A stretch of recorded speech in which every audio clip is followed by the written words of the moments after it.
nggak apa-apa. Iya. Oke, Ndul. Makasih ya, Ndul.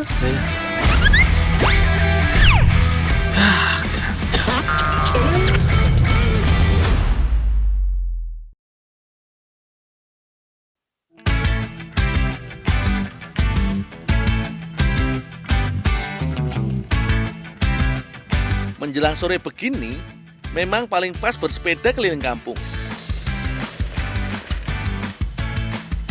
Kebetulan di Sukadana Timur ini salah satu daerah penghasil pete terbaik di Lampung. Jadi sekalian sepedaan, aku juga mau bantu panen pete di tempat Pak Mardi. Dul, lewat Dul. Angkat itu di atas Dul. Wah, ini apa aja? Iya. Terus.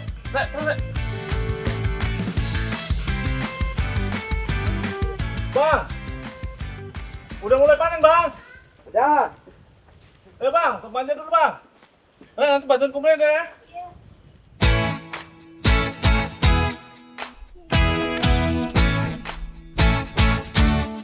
Tinggi tanaman pete bervariasi yo.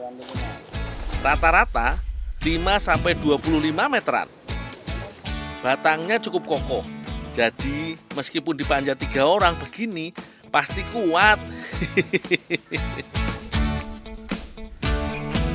Dalam setahun, tanaman pete milik Pak Mardi bisa panen sampai 3 kali loh.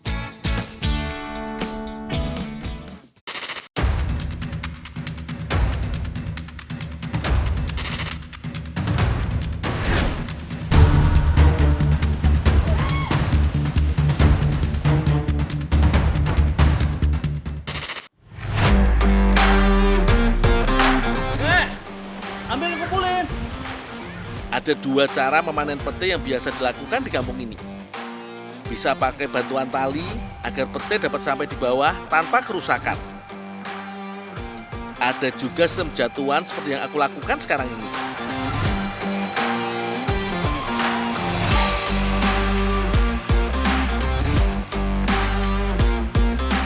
Dalam sekali panen, pohon pete yang sehat bisa menghasilkan sekitar 8 empong. 1 empong berisi 100 keris. Dul, udah Dul, turun. Ya kak.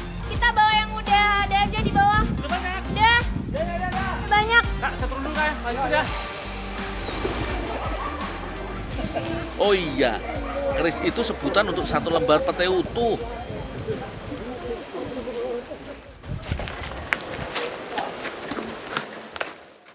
Yang potong-potong tinggal aja ya. Ya, tinggal. Langsung sini ya.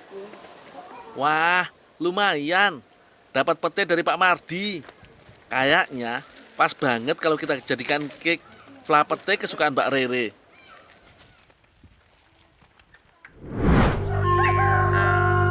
Gosip atau fakta? Lur, selama ini banyak yang bilang pete berasal dari Amerika tropis. Faktanya, pete atau Parkia speciose adalah tumbuhan asli Asia Tenggara, termasuk Nusantara yang sudah tumbuh dan dikonsumsi sejak ratusan tahun lalu. Kesalahpahaman ini muncul karena adanya pete Cina atau lamtoro. Pete Cina memang berasal dari Amerika Lur. Kala itu dibawa ke Pulau Jawa untuk pengembangan dunia pertanian. Di antara keduanya memiliki kemiripan nama, padahal dari jenis yang berbeda.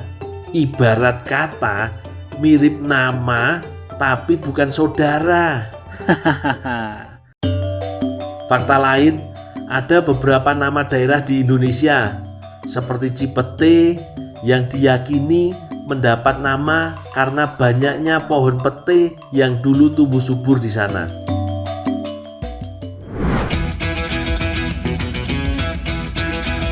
Untuk membuat cake fla pete, pertama kita kupas dulu biji pete dari kerisnya. Di Lampung, pete tidak hanya jadi lalapan dan pelengkap sayur atau sambal, bisa juga diolah jadi kue. Sik, udah kebayang belum rasanya kalau manisnya kue bertemu aroma pete? Jangan dibayangin yo, langsung dicobain wae, pasti jos rasane.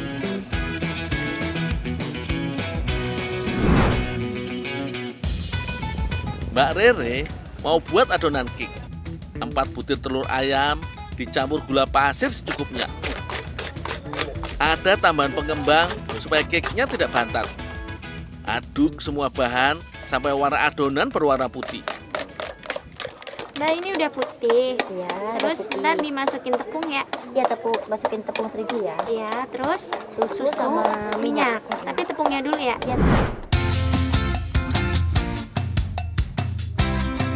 Kemudian masukkan susu cair dan sedikit minyak goreng. Tambah sedikit pewarna merah biar cantik dan semakin menggugah selera. Nah ini udah ya, aku masukin ke loyang ya. Iya, itu udah tinggal masukin di loyang. Oke, aku masukin.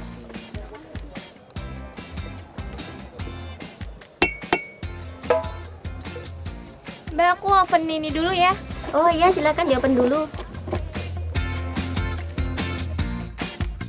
Mbak Natalia bertugas menyiapkan krim untuk pelapis cake. Bahannya sederhana kok, hanya margarin, susu kental manis, dan gula halus.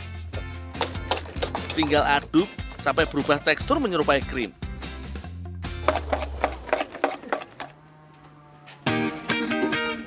Fla pete jadi bagian penting dari cake yo. Gampang kok buatnya. Air dan susu kental dimasak. Kemudian tambahkan gula dan margarin secukupnya.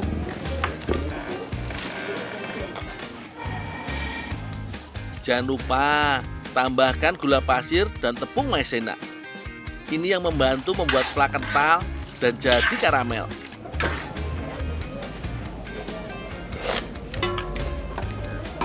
Terakhir, masukkan pete yang sudah diiris dan dibersihkan. Aduk terus sampai semua tercampur dan tidak menggumpal. Banyak yang kurang menyukai aroma khas pete yo. Kalau buatku sih itu nggak masalah, malahan menambah nikmat kalau dimakan. Apalagi pete banyak manfaat, antara lain bisa mencegah anemia dan melancarkan buang air besar. Tapi meski banyak manfaatnya, sebaiknya makan pete secukupnya aja. Kalau kebanyakan malah nggak bagus untuk kesehatan. Oh iya, sampai lupa, Mbak Rere udah nyiapin cendol warna merah dan hijau. Kebayang yo, cake-nya tambah semarak.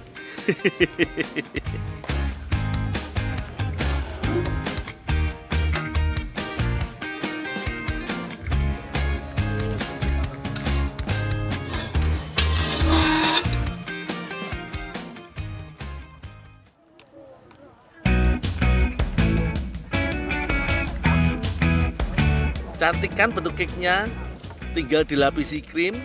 Terakhir, siram dengan fla pete. Kak Rere, ini fla petenya udah jadi.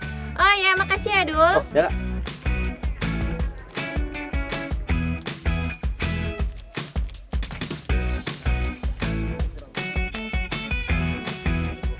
Taburkan jagung manis rebus di seluruh permukaan cake.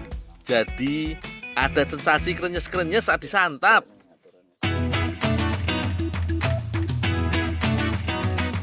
Wih, gak nyangka yo, bentuknya bisa cantik begini. Sekarang tinggal dicoba. Apakah rasanya sesuai dengan bentuknya?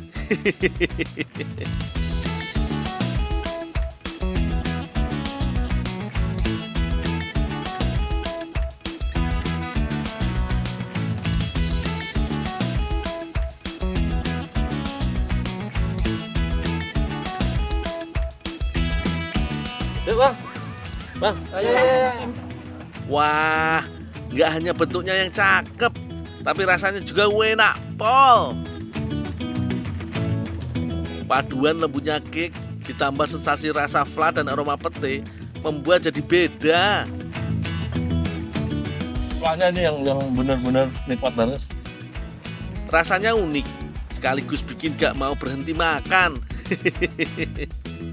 Ini yang namanya si pete naik kelas. Dari lalapan menjadi olahan kue yang benar-benar enak di lidah. Boleh juga nih inovasinya. Kalau semua warga desa bisa kreatif seperti ini, pasti tingkat ekonomi pedesaan bisa lebih maju dan mandiri yo.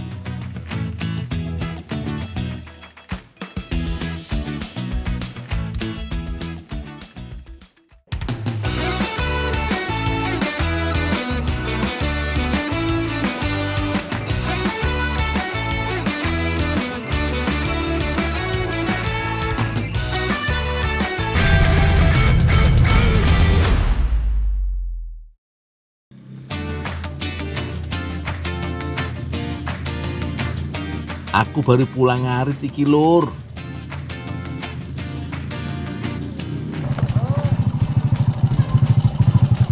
Lumayan, dapat banyak rumput buat sarapan sapi.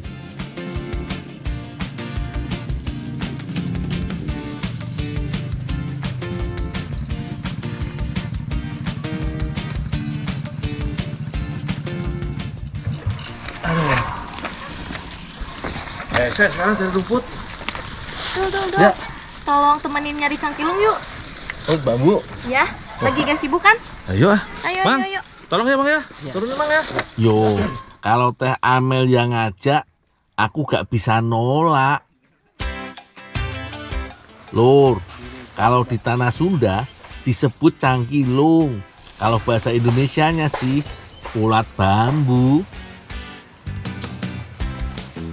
Cangkilung memang biasa bersarang di ruas-ruas batang bambu muda. Di dalam satu ruas bisa terdapat puluhan sampai ratusan ekor cangkilung lho, Lur. Makanya cukup nguping begini udah kedengaran kok suara cangkilungnya. Ini nih.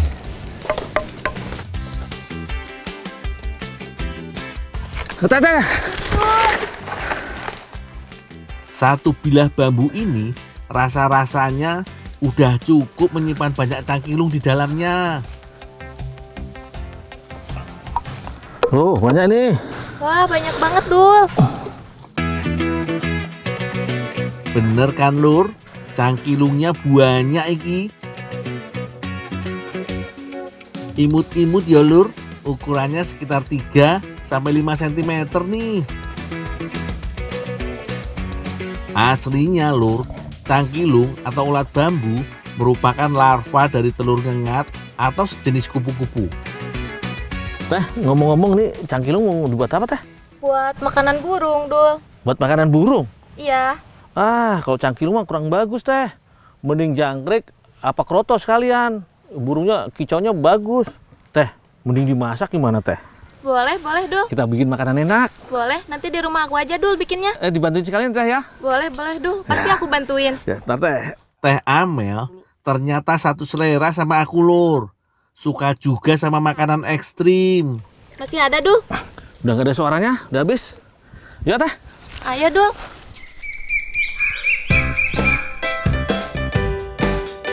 Selama ini emang gak banyak yang tahu dan gak banyak yang mau mengolah cangkilung jadi masakan. Padahal cangkilung itu kayak protein lho Lur. Ini mau dimasak apa sih, Teh? Mau dimasak cum-cum cangkilung, Dul? Cum-cum cangkilung. Tuh, Teh Amel udah siapin bahannya. Lengkap. Aku cuci dulu yo cangkilungnya. Tadi kata Teh Amel, cangkilung ini mau diolah jadi cum-cum. Itu loh Lur, sejenis pastry asal Belanda.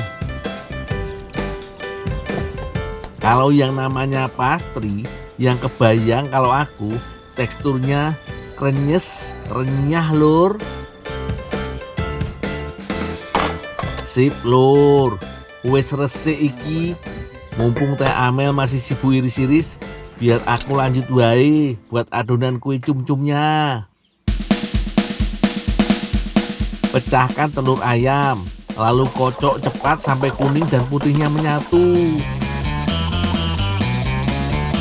Kalau sudah, beri tambahan gula pasir supaya adonan ada rasa manis-manisnya. Jangan lupa campur juga mentega untuk melembutkan dan bikin adonan terasa gurih. Yang paling penting, Ojo lali tepung terigu yo. Tanpa tepung, adonan kue cum-cum yo gak bakal jadi, Lur. Sambil menunggu adonannya kalis, Teh Amel mulai meracik bumbu.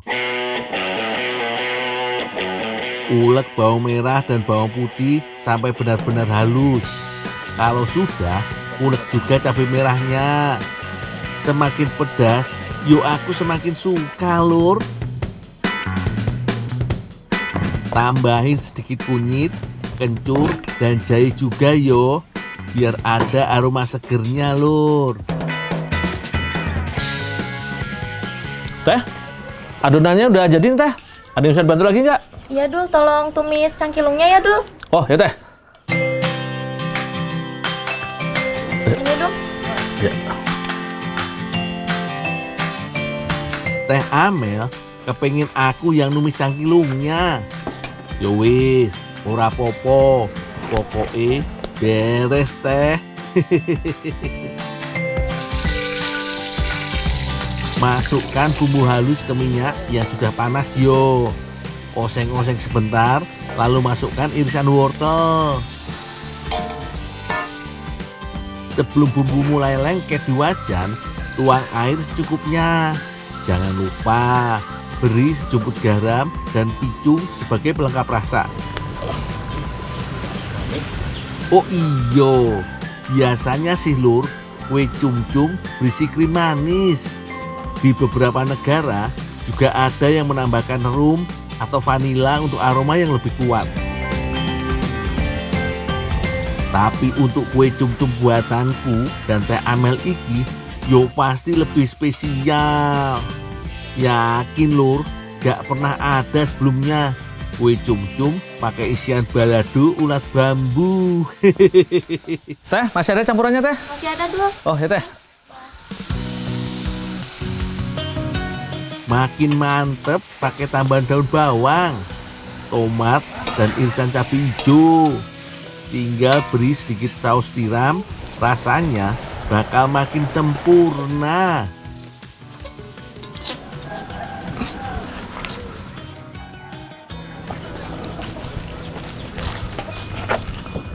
Teh, Iya Dul. nih Teh. Tumis cangkilungnya udah jadi, Teh. Udah Iya, mateng. Iya Dul. Ada yang bisa bantu lagi nggak, Teh? Udah Dul, makasih banyak ya Dul. Udah. Udah ngebantuin. Oh ya, udah. Saya tinggal dulu ya, Teh ya. Iya Dul.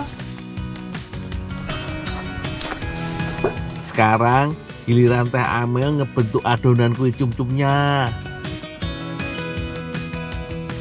Lur, yang khas dari kue cum-cum, yo bentuknya yang mirip dengan tanduk.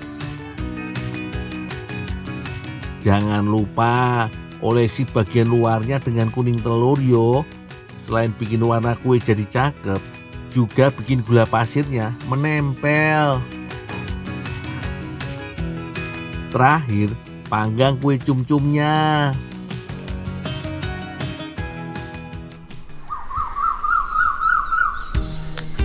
Wes lah, mulai sekarang burung-burung peliharaanku harus rela berbagi cangkilung sama aku. Ojo serakah yorung, bagi-bagi sama aku.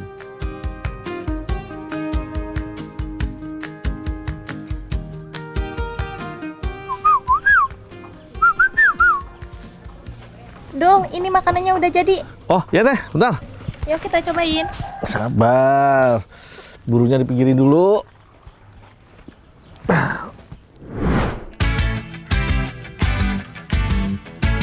Asli Lur, kalau lihat aslinya gak bakal nyangka yo cangkilung alias ulat bambu bisa jadi panganan cantik kayak begini.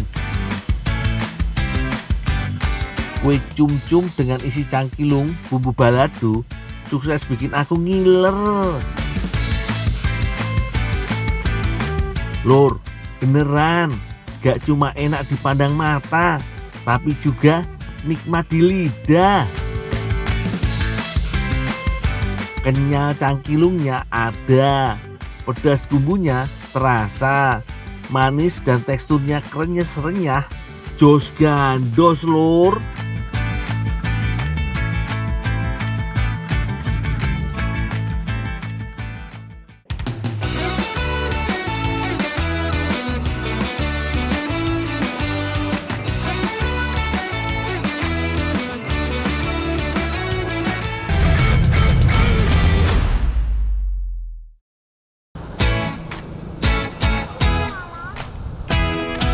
Tombak batu karas terkenal lumayan besar. Paling bagus untuk melayarkan perahu.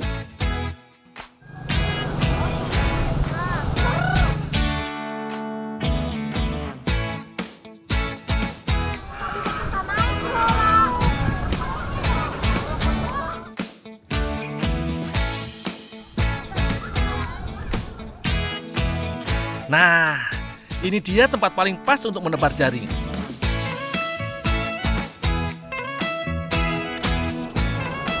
Biasanya, masyarakat mencari ikan setiap pagi dan sore. Tinggal menebarkan jaring seperti ini, lalu ditarik ke tepian. Ikan yang dijaring beragam, mulai dari tongkol, kembung, sampai ikan teri. Kalau beruntung, kami bisa mendapatkan ikan kaduka.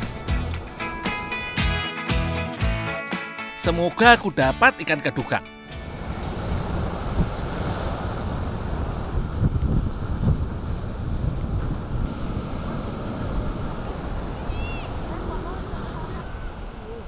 Ternyata, menarik jaring tidak semudah kelihatannya. Butuh banyak orang untuk menariknya.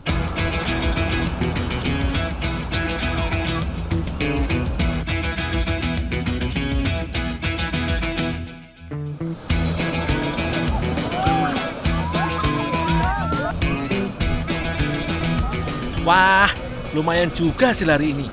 Ikan yang didapatkan akan disortir sesuai ukuran dan jenisnya.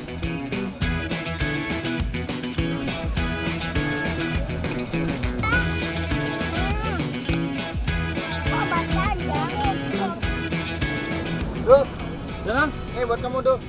Oh, ini buat saya, Kang? Ya. Akhirnya, aku dapat ikan kadugang juga. Kalau rezeki, memang nggak kemana.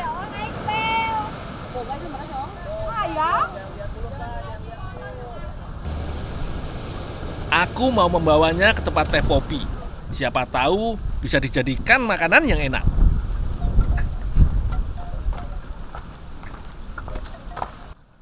Teh, dapat ikan nih, Teh. Dikasih nelayan. Tah geni laukna datang, Bu. Sekalian dibersihkan atunya, Ndul. Oh, iya, iya. Ya, ntar langsung dikukus. Oh, iya, iya. Ya.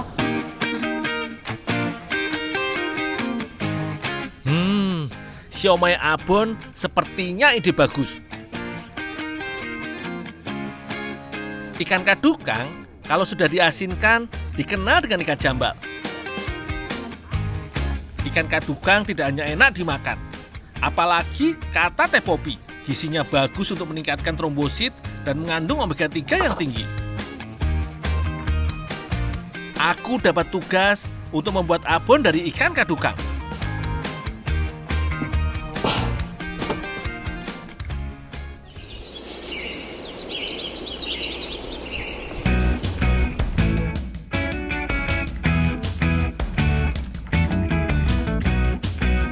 Untung aku sudah biasa membuat abon. Gampang lah membuat abon dari ikan kadukang. Tinggal mengukus daging ikan sampai lembut.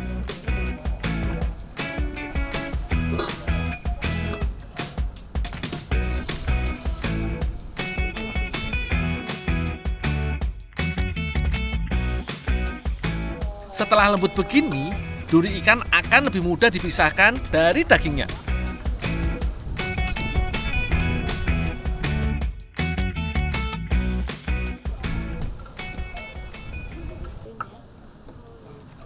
Teh Popi sudah menyiapkan bumbu abon dan somai. Ada ketumbar dan jahe untuk bumbu abon. Kalau untuk siomay, hanya pakai bawang merah, bawang putih, dan garam. Teh Popi juga menambahkan wortel, daun bawang, dan cabai. Ternyata tidak hanya menambah cita rasanya. Katanya ini juga bisa jadi alternatif buat anak-anak yang tidak suka makan sayur.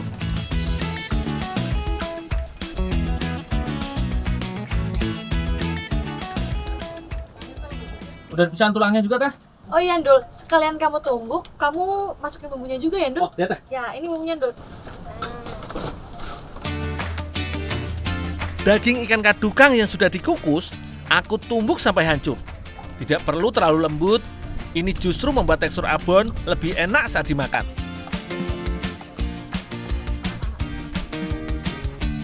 Setelah hancur, aku tinggal mencampurkannya dengan bumbu.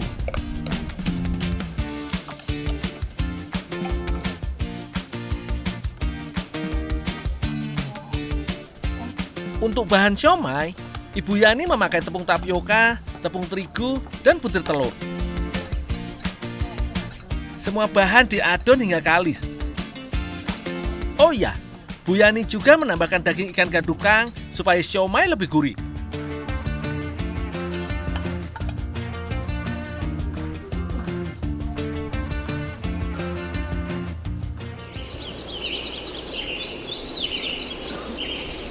Abon belum selesai. Aku harus memasaknya sampai kering. Abon harus memakai minyak banyak agar tekstur abon matang sempurna.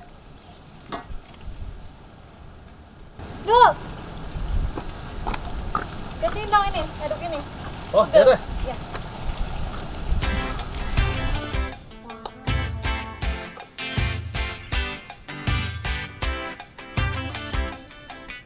Selanjutnya, abon akan dipres untuk menghilangkan sisa minyaknya.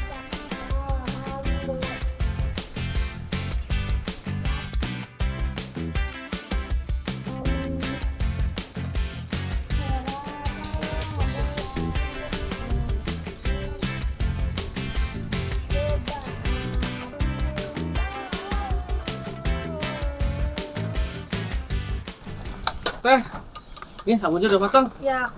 Aja. Semuanya sudah siap. Tandanya sudah bisa langsung membentuk siomay.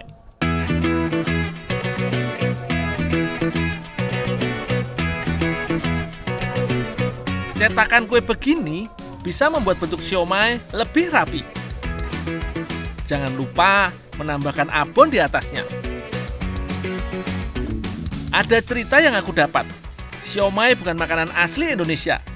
Aslinya dari Tiongkok. Siomay masuk ke Indonesia karena adanya percampuran budaya Indonesia dan Tiongkok.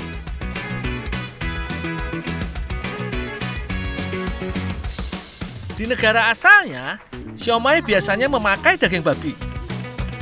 Setelah masuk ke Indonesia, menyesuaikan dengan lidah dan adat Indonesia. Isinya diganti daging ayam atau seafood.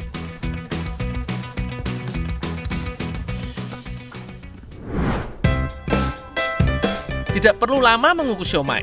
Semua bahannya mudah matang. Kalau kelamaan mengukus, membuat teksturnya kurang enak saat digigit.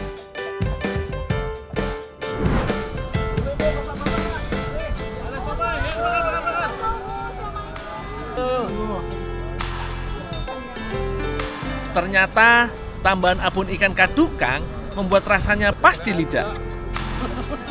Perpaduan gurih dan manis membuat siomay lebih nikmat. Kandungan karbohidrat pada siomay juga membuat perut cepat kenyang. Cocoklah dimakan bareng setelah seharian bekerja.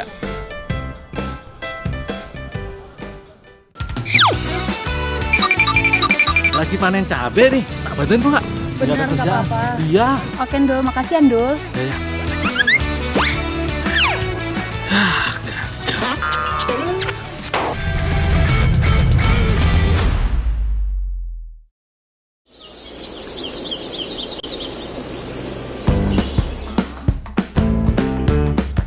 Lur, Sumatera Barat terkenal akan masakannya yang kaya akan rasa pedas. Ndak lain ndak bukan karena lado atau cabai ini.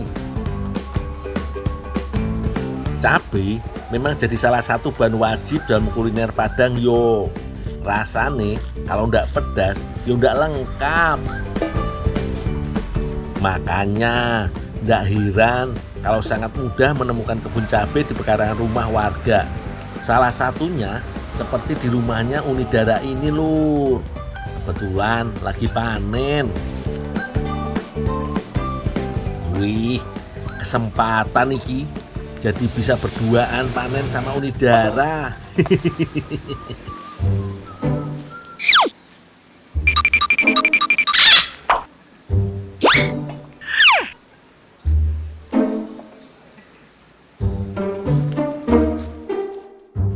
Nih, Yan, Ndul. lagi panen cabe nih. Iya nih, lagi panen cabai, Ndul, buat jadiin masakan nanti. Tak bantuin kok nggak? Nanti takutnya gangguin aktivitas kamu. Gak apa-apa, bantu nih.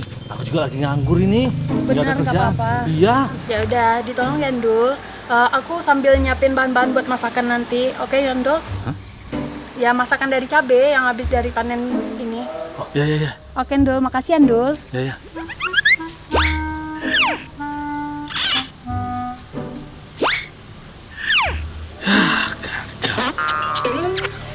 Langsung panen. Tinggal pergi. Walah lur, niate mau berduaan malah jadi panen sendirian. Apa sih ki? Ya wis lah, rapopo. Hitung-hitung saling bantu toh. Kali ini Unidara minta aku panen lado kutu lur. Bukan kutu binatang yang bikin gatal itu yo. Lado kutu itu bahasa Minange cabai rawit merah yang sudah matang. Rasane wedes iki, kesukaan aku.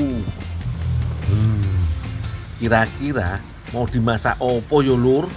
Tebakan aku sih pasti mau dibikin balado. Wah, enak pasti. Ngomong-ngomong, di rumah kalian ada kebun cabai juga kah lur? Kalau belum, bisa kalian coba loh. Supaya pas harga cabai melambung, nggak perlu khawatir beli cabai toh.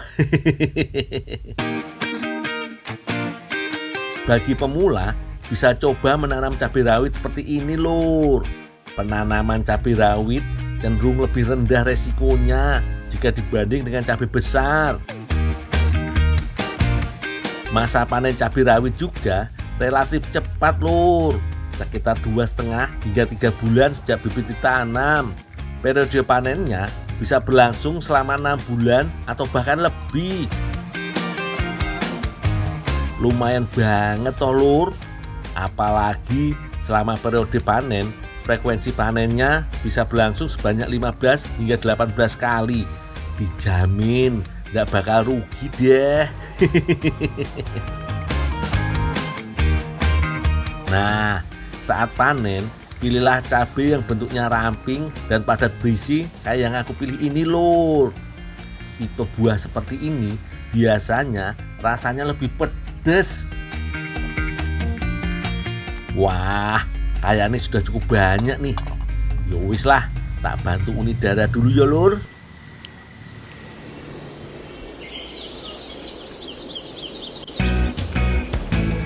Lur, meski dari kebun sendiri, tapi cabenya tetap harus dicuci dulu yo, biar kuman dan kotorannya hilang. Sama ojo lali, pisahkan cabai dari tangkainya yo. Sambil menunggu, Unidara juga sudah mempersiapkan bahan-bahan olahannya. Yang gampang dibuatnya sih santannya dulu. Oh iyo, jangan gunakan semua kelapanya yo lur. Soalnya sebagian kelapa parute mau dicampur dengan adonan. Jangan lupa gunakan kelapa yang segar biar santannya awet dan rasanya pun tidak diragukan. Ndul, ini bahan buat selainya aku taruh di sini ya. Oh, ya nih. Iya. Makasih, Ndul. Oh, ya nih. Walah lur, ternyata tebakanku salah. Cabai-cabai ini bukan mau dijadikan balado, melainkan penekuk lado kutu. Cabainya sendiri malah mau diolah jadi selai.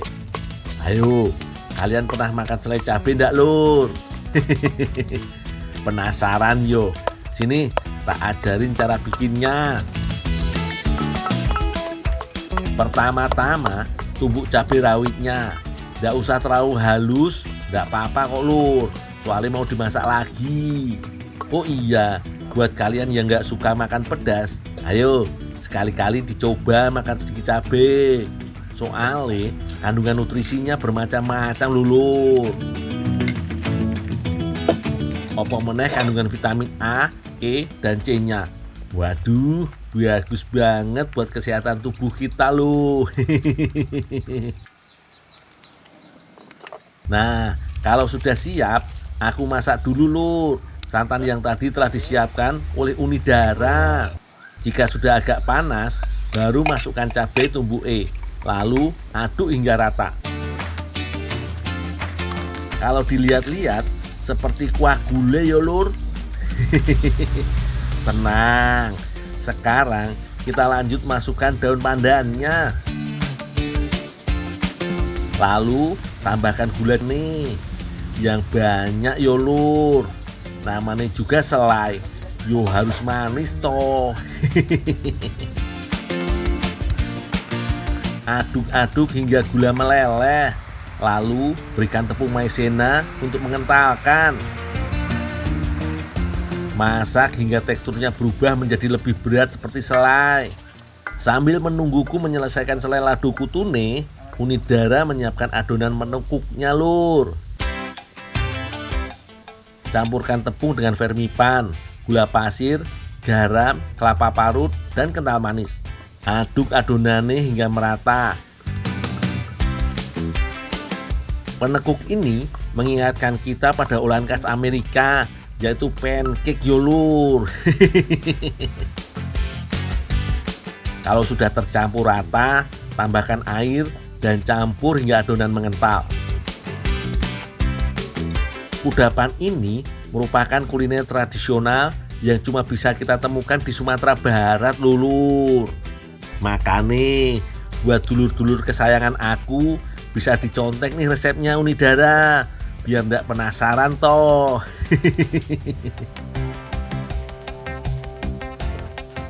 Nah, terakhir pisahkan adonan menjadi beberapa bagian dan berikan pewarna sesuai selera. Unidara memberikan pilihan warna pastel yang apik banget yo Lur.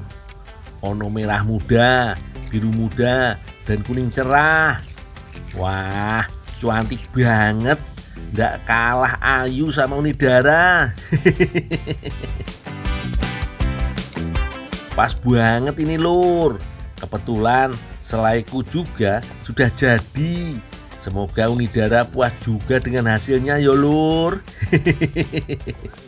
Unidara, Iya, Ndul. ini selai cabenya udah jadi. Iya, Ndul. Taruh sini aja dulu ya. Ada bisa dibantu lagi nih? Udah cukup semuanya, Ndul. Udah, tinggal dulu ya. Oke, Ndul. Makasih ya, Ndul. Selanjutnya, adonan tinggal dimasak nih Lur. Siapkan wajan dengan bentuk bulat-bulat seperti ini. Lalu, panaskan wajan dan oleskan dengan margarin.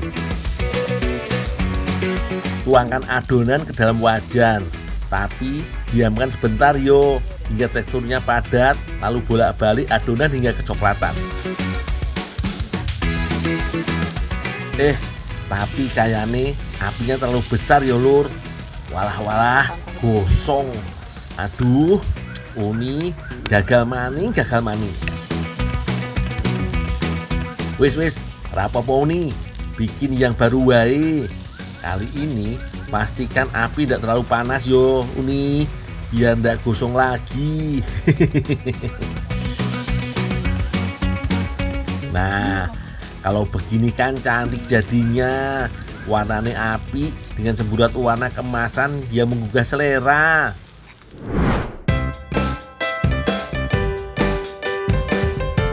Nah Lur, ini dia nih yang namanya penekuk lado kutu.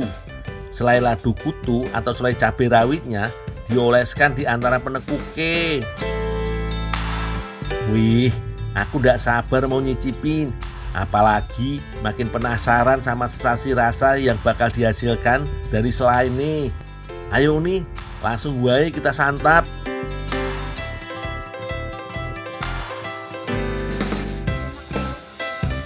Waduh Lur, nggak nyangka cabai rawit yang identik dengan rasa pedas yang biasanya sebagai teman makan nasi dan lauk ternyata bisa cocok dijadikan hidangan manis kayak gini.